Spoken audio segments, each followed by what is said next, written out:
Okay, so today's topic is macroeconomics. We have already learned about microeconomics and now I am going to explain you about macroeconomics.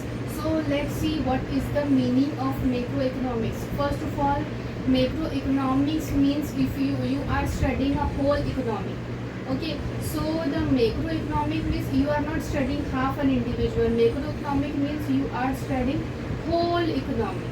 Okay, macroeconomics studying whole economics rather than individual market. Okay, macroeconomics also examines you how the factors in the economy interact with each other, and macroeconomics also examines that how the economic policy giving impact on stability, growth and well-being of a nation. So that is what your macroeconomics.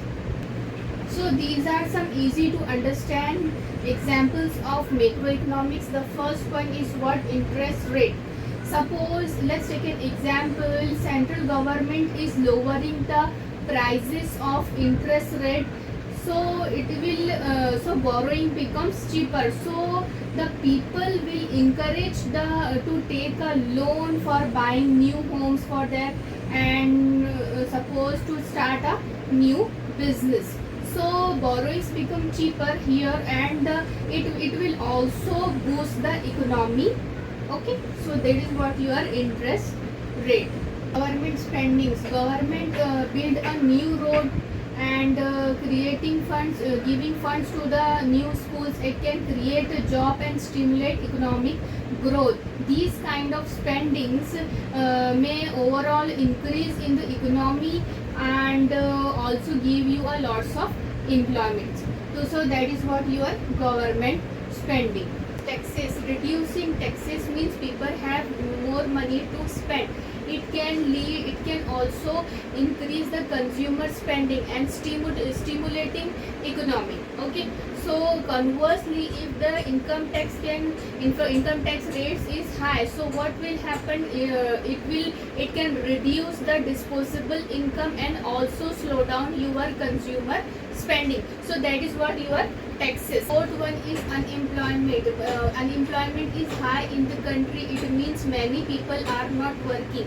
Okay, so it can also reduce your economy output because fewer goods and services are being produced and consumed. That is what your unemployment.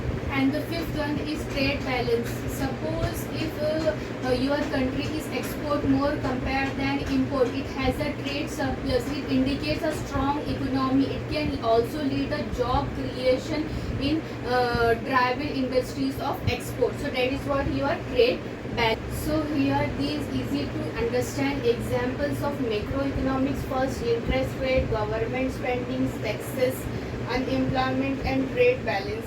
These are some easy to understand examples of macroeconomics that impact on how the policies of macroeconomics and policies and conditions of macroeconomics, how it will give impact on everyday life and total overall economic health. That is what your some easy to understand examples of macroeconomics. Thank you so much.